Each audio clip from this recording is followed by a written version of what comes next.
नमस्कार, DD news पर देख रहे हैं आप हमारा खास बुलेटिन खबर पर नजर। मैं हूं लाल चंद्र सिंह। अगले आधे घंटे में देखेंगे दिन की कुछ बड़ी खबरें। जुड़ेंगे अपने उन संवाददाताओं से जिन्होंने रखी है इन खबरों पर दिन भर पैनी नजर। तो चलिए शुरुआत कर लेते हैं कैबिनेट के बड़े फैसले की खबर से। केंद्र सरकार ने फिल्म उद्योग में चोरी की समस्या को रोकने के लिए चलचित्र संशोधन विधेयक 2023 लाने का निर्णय लिया है। केंद्रीय मंत्रिमंडल ने आज इस संबंध में एक प्रस्ताव को मंजूरी दे दी। सूचना एवं प्रसारण मंत्री अनुराग सिंह ठाकुर ने संवाददाताओं को बताया कि यह विधेयक आगामी संसद सत्र में लाया जाएगा। उन्होंने कहा कि इसका उद्देश्य फिल्मी सामग्री की चोरी के कारण फिल्म उद्योग को होने वाले नुकसान से बचाना है। सूचना एवं प्रसारण मंत्री ने बताया कि इस संबंध में 2019 में विधेयक राज्यसभा में पेश किया गया था और उसे स्थायी समिति के पास भेज दिया गया था। उन्होंने कहा कि विधेयक के बारे में संबंधित पक्षों के साथ विस्तृत चर्चा हुई और मसौदा बनाते समय विश्व भर की बेहतरीन पद्धतियों पर विचार किया गया। पहले 2019 में राज्यसभा में इसको पेश किया गया था और स्टैंडिंग कमेटी के उसके बाद कुछ सुझाव आए। हमने भी इसकी बड़ी व्यापक चर्चा की, जनता से भी, स्टेक होल्डर से भी, अलग अलग इंडस्ट्री से, और दुनिया भर के इंटरनेशनल बेस्ट प्रैक्टिसेस क्या है उसको भी इसमें शामिल किया है, ताकि भारतीय फिल्म जगत, चाहे वो the elephant whisperers small documentary के नाते क्यों ना, लेकिन एक बड़ा नाम कमाया है। आरआरआर फिल्म बड़ी रीजनल से इंटरनेशनल हुई हो या नाटू नाटू की धूम हो, ये भारतीय कंटेंट के कारण हुआ है। तो पायरेसी से इनको नुकसान ना हो तो सिनेमाटोग्राफ एक्ट जो है उस दिशा में बनाया गया है। ज्यादा चर्चा उसकी जब पार्लियामेंट सत्र होगा तब आएगा, लेकिन एक बहुत क्रांतिकारी कदम आज उस दिशा में उठाया गया है जिससे पूरे फिल्म जगत को बहुत लाभ मिलने वाला है। और पूरी फिल्म इंडस्ट्री में लगभग सभी स्टेक होल्डर से हमारी बात हुई है और उसी दिशा में इसको बनाया गया है। और इसके साथ ही एक और बड़े फैसले में केंद्र सरकार ने राष्ट्रीय क्वांटम मिशन को मंजूरी दे दी है। इस मिशन से क्वांटम टेक्नोलॉजी के माध्यम से आर्थिक वृद्धि को गति मिलेगी और भारत इस क्षेत्र में एक अग्रणी राष्ट्र के रूप में आगे बढ़ेगा। केंद्रीय मंत्रिमंडल ने इस संबंध में भी निर्णय लिया। यह मिशन विज्ञान और प्रौद्योगिकी विभाग अन्य विभागों के साथ मिलकर लागू करेगा। कि नेशनल क्वांटम मिशन के लिए मंजूरी आदरणीय मोदी जी की सरकार ने दी है। उनकी अध्यक्षता में कैबिनेट मिली। 6003 करोड़ रुपए का इसका बजट का प्रावधान किया गया है। इस पे कुल मिलाकर लागत आएगी 2023-24 से 2030-31 तक का इसका समय सीमा है और ये देश को नई ऊंचाइयों पर ले जाने वाला एक ऐसा निर्णय है जो एक बार फिर प्रधानमंत्री मोदी जी के नेतृत्व में हुआ। और केंद्रीय मंत्री डॉक्टर जितेंद्र सिंह ने बताया कि राष्ट्रीय क्वांटम मिशन भारत को विश्व स्तर पर एक क्वांटम जंप देगा। उन्होंने इसको बेहद लाभकारी बताया। That this national quantum mission is going to give India a quantum jump in the world arena. There are only 6 countries so far who have this technology, which means that they are Finland, Austria, France. But they are also in the R&D stage. None of them has actually started the application of it, and therefore we are also going to be at par. पहले क्या होता था, जब भी हम computer के next level पर जाते थे तो अन्य देश पहले से ही उसको अप्लाई कर चुके होते थे, whether it was GPS, whether it was other means. Here we are now at par. None of them has actually started applying this technology. They are still in the R&D stage. और cabinet के बड़े फैसलों पर और ज्यादा बात करने के लिए जुड़ चुके हैं हमारे संवाददाता शैलेंद्र मिश्र हमारे साथ फोन लाइन पर जुड़े हैं। शैलेंद्र, सबसे पहले आपसे जो चलचित्र विधेयक है 2023 उसके बारे में बात करना चाहेंगे। ये विधेयक स्टैंडिंग कमेटी को यानी स्थायी समिति को भी भेजा गया था। अब क्या उसके जो सुझाव हैं वो आ गए हैं और क्या कुछ इस विधेयक का खास होने वाला है? शैलेंद्र, देखिए, पायरेसी को रोकने की जरूरत महसूस की जाती रही है और इसको लेकर समय समय पर चर्चा हुई है।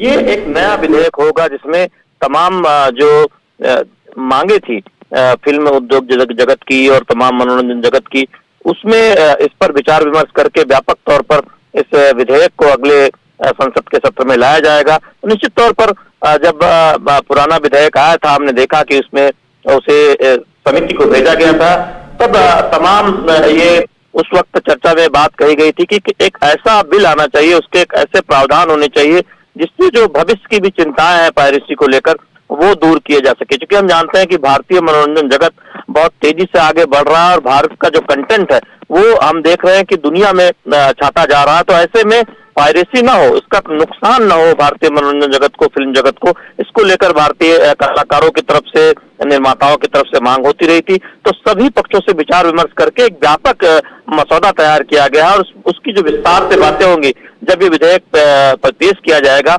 तब और विस्तार से पता चलेगा कि क्या क्या प्रमुख प्रावधान किए गए हैं। लेकिन निश्चित तौर पर उद्देश्य यही है कि पायरेसी रुके, जिससे नुकसान न हो और जो हमारे भारतीय कंटेंट है उसकी धूम हो दुनिया भर में।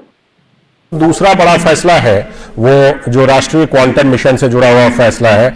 भारत 7वां देश होगा जो इस पर काम कर रहा है। ये अपने आप में बहुत बड़ी बात। ये जो राष्ट्रीय क्वांटम मिशन है, इसको मंजूरी मिलने से किस तरह के बदलाव हम आने वाले दिनों में देखेंगे? निश्चित तौर पर हम जब आगे देखेंगे कि इस नई तकनीक के माध्यम से जो सूचना का जो प्रसार है वो हम एक तरह से कह सकते हैं कि वो बहुत तेजी से हो सकेगा और साथ ही साथ सुरक्षित डाटा हो, उसका प्रसार बेहतर तरीके से हो, उस पर बहुत तेजी से काम हो सकेगा और तमाम क्षेत्रों में, स्वास्थ्य क्षेत्र में या फिर बाकी अगर आप साइबर सिक्योरिटी के लिहाज से देखें या फिर तमाम जो अलग अलग क्षेत्र हैं उसमें इसका फायदा होगा। क्योंकि एक चिंता रहती है डाटा की सुरक्षा को लेकर और जब इस तकनीक पर काम होगा तो निश्चित तौर पर तेज डाटा का न केवल हम एक तरह से देखें आदान प्रदान कर सकेंगे बल्कि साथ ही साथ इसे सुरक्षित भी कर सकेंगे।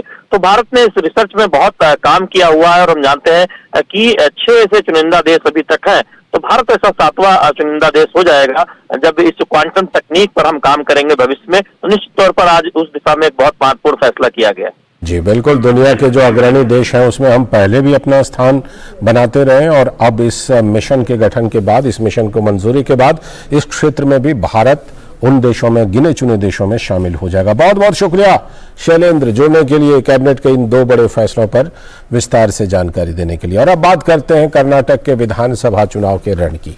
भारतीय जनता पार्टी ने कर्नाटक विधानसभा चुनाव के लिए स्टार प्रचारकों की सूची जारी कर दी है।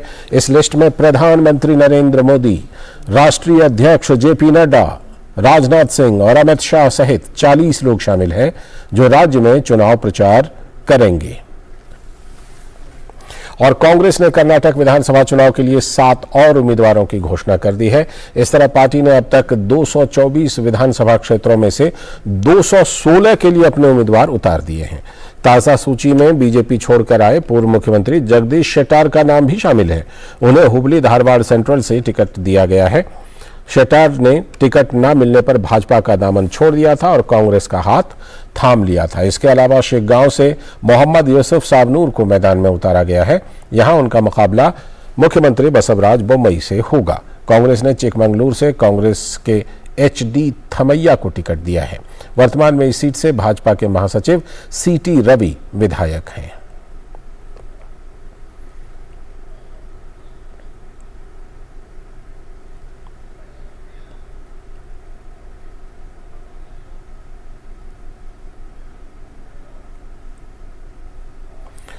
तो हमारे संवाददाता राजेश राज इस खबर पर हमारे साथ जुड़ रहे हैं। बीजेपी ने जिस तरह से स्टार प्रचारकों की सूची जारी की है,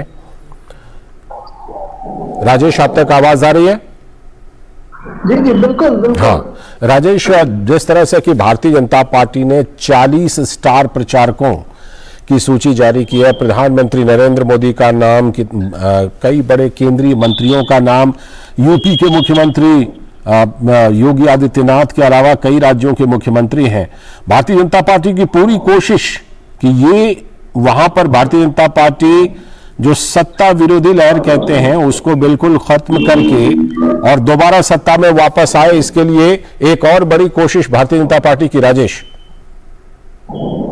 जी बिल्कुल लालचंद्र, आपने सही कहा कि जिस तरीके से भारतीय जनता पार्टी लगातार कर्नाटका विधानसभा चुनाव में अपनी मजबूत दावेदारी पेश करने के लिए जो है वो खड़ी नजर आ रही है। और हम कह सकते हैं कि जिस तरीके से स्टार प्रचारकों की जो सूची जारी की गई है, उस स्टार प्रचारकों की सूची से तो साफ तौर पर यही दिखाई पड़ता है कि बीजेपी ने कोई कोर कसर बाकी नहीं छोड़ी है।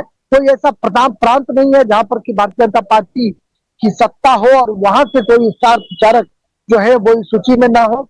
महाराष्ट्र से कई लोगों को, चूंकि महाराष्ट्र बगल का राज्य है, निश्चित तौर पर महाराष्ट्र से देवेंद्र फडणवीस जो राज्य के उप मुख्यमंत्री हैं उनका नाम इस सूची में है। एकनाथ शिंदे जो राज्य के मुख्यमंत्री हैं उनका भी नाम इस सूची में है। और केंद्रीय मंत्री की आपने बात की तो स्मृति ईरानी जो भारतीय जनता पार्टी की स्टार प्रचारक हुआ करती हैं उनका नाम इस सूची में सबसे ऊपर है। धर्मेंद्र प्रधान, मनसुख मांडविया जो देश के स्वास्थ्य मंत्री हैं और धर्मेंद्र प्रधान जो देश के शिक्षा मंत्री हैं, वो कर्नाटका के संगठन प्रभारी भी हैं, चुनाव प्रभारी हैं वो। और इस लिहाज से देखें तो उनकी उपस्थिति जो है वो इस स्टार प्रचारकों की सूची में देखी जा रही है। अरुण सिंह जो जनरल सेक्रेटरी हैं उनका नाम है। सीटी रवि जो विधायक हैं और जनरल सेक्रेटरी भी हैं भारतीय जनता पार्टी के राष्ट्रीय अध्यक्ष जेपी नड्डा की जो कैबिनेट है उसमें सीटी रवि, तेज तर्रार और यंग जो है वो जनरल सेक्रेटरी हैं और उनको भी इस स्टार प्रचारकों की सूची में रखा गया है। बीएस येदियुरप्पा जो राज्य के धुरंधर खिलाड़ी माने जाते हैं, भारतीय जनता पार्टी के मुख्यमंत्री रहे हैं। राज्य में कमल खिलाने का, विंध्याचल पार कमल खिलाने का श्रेय भी बीएस येदियुरप्पा को जाता है। और कहीं ना कहीं जो भारतीय जनता पार्टी उन पर विश्वास करती रही है और शायद यही वजह है कि केंद्रीय जो सर्वोच्च टीम है, जो सर्वोच्च बॉडी है, उसमें भी बीएस येदियुरप्पा को जगह दी गई है। तो हम कह सकते हैं कि उत्तर, दक्षिण, पूरब, पश्चिम का एक बेजोड़ समीकरण इस सूची में देखने को मिल रहा है। और बीजेपी कोई कोर कसर बाकी नहीं छोड़ना चाह रही है कि वो किसी भी सूरत में वो कर्नाटका जो है वहां पर किला फतह करने से चूके। और इसलिए सबसे पहला जो नाम है वो देश के प्रधानमंत्री नरेंद्र मोदी का है। भारतीय जनता पार्टी के राष्ट्रीय अध्यक्ष जगत प्रकाश नड्डा, राजनाथ सिंह, अमित शाह, नितिन गडकरी, बीएस येदियुरप्पा, ये तमाम वो चेहरे हैं जिन पर भारतीय जनता पार्टी भरोसा करती रही है। जी राजेश, हाल के दिनों में हमने देखा कि अगर हिमाचल को छोड़ दें तो बहुत सारे राज्यों में भारतीय जनता पार्टी ने वापसी की है। गुजरात हो, उत्तर प्रदेश हो, उत्तराखंड हो, गोवा हो, मणिपुर हो, बहुत सारे ऐसे राज्य हैं। कर्नाटक भी वैसे राज्यों में शामिल हो जाए और भारतीय जनता पार्टी वहां भी अपनी सरकार रिपीट कर पाए, इसके लिए भारतीय जनता पार्टी ने लगता है कि बड़ी जबरदस्त तैयारी की है, क्योंकि सुनने में आ रहा है कि प्रधानमंत्री नरेंद्र मोदी की करीब करीब 2 दर्जन रैलियां हो सकती हैं कर्नाटक में। जी बिल्कुल, आपने सही कहा। और प्रधानमंत्री सबसे स्टार प्रचारक भारतीय जनता पार्टी के हुआ करते हैं और वो कहा जाता है कि एंटी इनकम्बेंसी को प्रो इनकम्बेंसी में बदलने में भी प्रधानमंत्री नरेंद्र मोदी को महारत हासिल है। और आपने देखा कि जिस तरीके से भारतीय जनता पार्टी ने बड़े पैमाने पर एंटी इनकम्बेंसी को रोकने के लिए अपने जो सिटिंग विधायक थे उनके जो है वो टिकट काटने के काम किए, कई दर्जन विधायकों को बाहर का रास्ता दिखाया गया। हालांकि उसकी वजह से कई तरह के असंतोष भी देखने को मिले। जगदीश शेट्टार जैसे बड़े नेता जो है वो कांग्रेस का दामन थाम चुके हैं। लेकिन चुनाव के वक्त लालचंद्र ऐसा देखने को मिलता रहा है कि आया राम गया राम की जो राजनीति है वह भी चलती रही है। और खास करके उत्तर भारत में इसकी एक लंबी फहरिस्त रही है कि दल बदलने में लोग हिचक नहीं करते हैं। हालांकि दक्षिण के राज्यों तक भी अब इसकी पहुंच जो है वो बढ़ती जा रही है कि लोग चुनाव के समय जो है वो दल बदल कर लेते हैं। यानी सियासत जो है वो अब करियर बनता जा रहा है। सियासत अब समाज सेवा के बजाय जो विधायक है या जो बड़े नेता हैं वो हर हाल में चाहते हैं कि अपने करियर को हम बचाएं, इसलिए जगदीश शेट्टार जैसे लोग जो है वो अपना पाला बदल लेते हैं। लेकिन भारतीय जनता पार्टी की ये कोशिश है कि दक्षिण के राज्यों में उनका जो है वो प्रसार बढ़े। कर्नाटक उनकी सबसे मुफीद राज्य रही है जहां पर विंध्याचल पार सबसे पहले भारतीय जनता पार्टी को कमल खिलाने का मौका कर्नाटका ने ही दिया है। और तेलंगाना में भारतीय जनता पार्टी तेजी से अपना पांव पसार रही है। लोकसभा चुनाव 2019 में अच्छा परफॉर्म बीजेपी ने किया और अब उनकी नजर तेलंगाना पर भी है। लेकिन सबसे जो महत्वपूर्ण बात है कि कर्नाटका में कमल खिलाने की चुनौतियां हैं, लेकिन इन चुनौतियों के बीच प्रधानमंत्री नरेंद्र मोदी, राजनाथ सिंह, जेपी नड्डा, गृहमंत्री अमित शाह, इन तमाम बड़े स्टार प्रचारकों के सहारे भारतीय जनता पार्टी निश्चित तौर पर चाहेगी। और आपने प्रधानमंत्री मोदी की रैलियों का जिक्र किया तो प्रधानमंत्री अपनी धुआंधार रैलियां करने के लिए जाने जाते हैं और जिस तरीके से देश भर के उनकी रैलियों में जो भीड़ उमड़ती है, लोग उनको देखने और सुनने के लिए पहुंचते हैं। निश्चित तौर पर कर्नाटका में भी प्रचंड गर्मी में, प्रचंड धूप में भी मोदी को सुनने के लिए लोग आए। सियासी मौसम का मिजाज जो गर्म होता जा रहा है, कर्नाटका में भी सियासी तापमान बढ़ता जा रहा है। बिल्कुल, ये सियासी तापमान बढ़ता जा रहा है और अब देखते हैं कि ये सियासी तापमान किसको कितना तपाता है और किसको ठंडक देता है। बहुत बहुत शुक्रिया राजेश जुड़ने के लिए इस खबर पर। आगे भी हम बात करते रहेंगे, फिलहाल बहुत बहुत शुक्रिया। एक और बड़ी खबर आज की, और वो है कि अतीक और अशरफ हत्याकांड के तीनों आरोपियों की पुलिस रिमांड मंजूर हो गई। प्रयागराज की सीजीएम कोर्ट ने पुलिस की मांग मानते हुए तीनों आरोपियों को पुलिस रिमांड पर भेज दिया। तीनों आरोपियों से अब यूपी पुलिस पूछताछ करेगी। साथ ही माफिया अतीक अशरफ की हत्या के सिलसिले में और सबूत भी जुटाएगी। इससे पहले प्रयागराज की सीजीएम कोर्ट में अतीक अशरफ के हत्यारों की पेशी को लेकर भारी पुलिस बंदोबस्त कोर्ट परिसर में किया गया था और तीनों आरोपियों को सीजीएम कोर्ट में पेश किया गया और पुलिस को तीनों आरोपियों की रिमांड मिल गई। प्रयागराज सीजीएम कोर्ट ने पुलिस को ये रिमांड दी और प्रयागराज से हमारे संवाददाता रामेंद्र जुड़ रहे हैं इस खबर पर और ज़्यादा जानकारी देने के लिए। रामेंद्र, जिस तरह से कि पुलिस को ये रिमांड मिल गया है, 4 दिनों का रिमांड फिलहाल मिला है, जो जांच की दिशा है उसके बारे में क्या प्रशासन ने, पुलिस ने अभी कुछ इशारा किया है? देखिए, पुलिस को मोटा मोटा अंदाजा तो लालचंद जी उसी समय हो गया था जब गिरफ्तारी की गई तो 24 घंटे इनको रखा गया था, लेकिन पुलिस उस इनपुट को अभी बाहर नहीं दे रही। जैसे उन्होंने तुरंत कहा था कि हमको फंड मुहैया कराया गया, हमको संसाधन मुहैया कराए गए हैं अतीक की हत्या के लिए, तो ये मोटी जानकारियां मिल गई थी। अब इसके बाद जो मेन इंट्रोगेशन है, ये सच बोल रहे हैं झूठ बोल रहे हैं, जिसको लेकर भी होगा और किस एंगल पर जांच, अतीक की हत्या किसने कराई है, अतीक की हत्या क्या उन लोगों ने कराई है जिनको इन्होंने तकलीफ पहुंचाई थी, जिनकी जमीनों पर कब्जा किया था, जिनके घर के लोगों को मर्डर किया था, या अतीक की हत्या उन लोगों ने कराई जो इंटरनेशनल इनके संबंध थे, या अतीक की हत्या उन लोगों ने कराई कि अतीक कमजोर स्थिति में अगर फिनिश होंगे तो दूसरे लोगों को फायदा होगा, या अतीक की हत्या राजनीतिक प्रतिस्पर्धा में जिस तरह अतीक चल रहे थे उसके कारण हुई। ये 4 एंगल है, तो चारों एंगल पर पुलिस जांच करेगी और उम्मीद यह है कि सारी सच्चाई खुलकर सामने आएगी, क्योंकि अब जो 4 दिन का समय है ये महत्वपूर्ण है। इसमें पुलिस को लगभग सारी चीजें मिल जानी चाहिए लालचंद जी। गुड्डू मुस्लिम, जिसको कि 18 तारीख तक का था समय सरेंडर करने का, लेकिन उसने सरेंडर किया नहीं है। शाइस्ता परवीन और गुड्डू मुस्लिम ये अभी भी चकमा दे रहे हैं यूपी पुलिस को, और क्या इनकी गिरफ्तारी के बाद कुछ राज जो हैं वो सामने आने की संभावना लग रही है अगर ये गिरफ्तार हो जाते हैं तो? लालचंद जी, शाइस्ता परवीन के पीछे पुलिस लगी हो, जैसे प्लेस बदलती है पुलिस पहुंच जा रही है, और उसी चक्कर में असद जो 50,000 का इनामिया था उसको पुलिस ने आज गिरफ्तार किया है, तो जल्द ही शाइस्ता पुलिस की गिरफ्तारी में होंगी, इसमें कोई दो राय नहीं। गुड्डू को लेकर के थोड़ी दिक्कतें हैं क्योंकि गुड्डू बड़ा अपराधी है और पुलिस को लगातार चकमा दे रहा है, लेकिन गुड्डू के साथ भी पुलिस का यही रवैया है कि गुड्डू कभी आगे कभी पुलिस पीछे है, तो ऐसा नहीं कि काम बंद हो गया, उनके नेटवर्क के पूरे जो सिस्टम है उस पर काम चल रहा है, तो जल्दी ही ये दोनों लोग गिरफ्तारी में होंगे। और जब ये गिरफ्तारी में आएंगे तो जो बची खुची जानकारी अतीक और अशरफ की है वो निकल कर सामने आए कि कहां कहां पैसा निवेश किया गया। आज भी कई संस्थानों पर पुलिस ने देखा है, पुलिस जो 40-42 सीसीटीवी कैमरे उनको खंगाल रही है, तो आसपास लगे थे कि क्या उनमें ये लोग आए हैं कि नहीं, क्या परिस्थितियां थी, तो तमाम चीजें निकल करके सामने आएगी। लेकिन शाइस्ता और गुड्डू के गिरफ्तारी के बाद बहुत सारी तस्वीर साफ होगी कि ये जो इंफ्रास्ट्रक्चर है अतीक ने जो अपराध के बल पर कमाया था वो कहां कहां है और कहां कितने लोगों के साथ इनके संबंध है, ये तस्वीर साफ होगी लालचंद जी। इसी सिलसिले में जो जिस बात का आप जिक्र कर रहे हैं रामेंद्र, कुछ ऐसे रिकॉर्डिंग्स, फोन रिकॉर्डिंग्स वगैरह आ रही हैं जगह जगह पर, जिससे ये पता चलता है कि कुछ बिल्डर्स के साथ या कुछ कारोबारियों के साथ अतीक अहमद का पैसे का लेन देन था, अपना पैसा भी उसके पास जाकर रखते थे और उनसे रंगदारी के रूप में लेते भी थे कई लोगों से। ये भी एक एंगल हो सकता है अतीक और अशरफ को जिस तरह से जान गंवानी पड़ी। लालचंद जी, जो अतीक का मूल काम था, जो मूल अपराध का पेशा था, जमीनों पर कब्जा करना, मकानों पर कब्जा करना, उनको बनाकर बेचना, यही उनका मूल पेशा था। तो उसी रास्ते पर बढ़े और जो बिल्डर्स थे वो बिल्डर्स को काम देते थे कि आप बनाइए, हम फंड निवेश कर रहे हैं।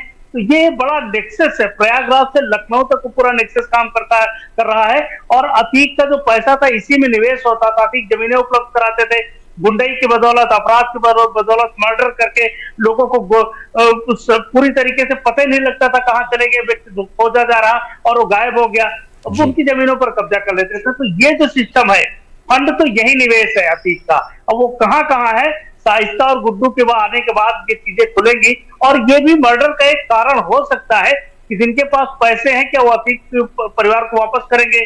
करोड़ों रुपए का कारोबार है, तो हो सकता है कि ये भी एक कारण हो अतीक के मर्डर का। तस्वीर साफ होगी जब इन चारों से 4 दिन तक पुलिस पूछताछ करेगी, तीनों से, तो तस्वीर साफ होकर के आएगी कि क्या परिस्थितियां थी और मर्डर का मूल मोटिव क्या है। जी, जिस तरह आपने जिक्र किया कि शाइस्ता परवीन कभी भी गिरफ्तार हो सकती हैं, पुलिस उनके बिल्कुल पीछे है, वो लगातार ठिकाना बदल रही हैं, क्या गुड्डू मुस्लिम के बारे में कोई सुराग मिल रहा है पुलिस को? या आज ऐसी भी खबर थी कि शायद गुड्डू मुस्लिम के घर पर बुलडोजर भी चलाया जा सकता है?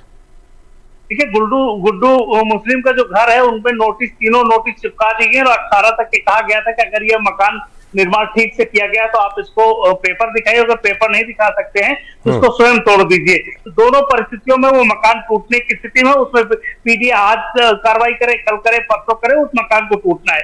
गुड्डू मुस्लिम के साथ भी एसटीएफ का यही रिश्ता चल रहा है कि गुड्डू मुस्लिम निकलता है और एसटीएफ पहुंच जाती है। तो गुड्डू मुस्लिम भी एसटीएफ से कोई बहुत दूर नहीं है, आने वाले समय में 1-2 दिन में एसटीएफ उन तक पहुंच ही जाएगी, क्योंकि सारे नेक्सस, जो उनका पूरा नेक्सस है वो सर्विलांस पर है और जहां वो छूते हैं उसी समय उनकी लोकेशन ट्रेस हो रही। तो तमाम ऐसी स्थितियां हैं कि पूरे नेक्सस को ट्रेस किया जा रहा, तो गुड्डू मुस्लिम कोई बहुत दूर भाग पाएंगे इसकी संभावना बहुत कम है। लालचंद जी बिल्कुल, आप जैसा कह रहे हैं कि चाहे शाइस्ता परवीन हो या गुड्डू मुस्लिम हो, बस वक्त की बात है, कभी भी गिरफ्त में वो आ सकते हैं। बहुत बहुत शुक्रिया रामेंद्र जुड़ने के लिए और इस खबर पर विस्तार से बात करने के लिए। और इसी के साथ आज के खबर पर नजर में इतना ही। हमारी पूरी टीम को दीजिए अनुमति, लेकिन डीडी न्यूज़ पर खबरों और कार्यक्रमों का सिलसिला लगातार जारी है। नमस्कार।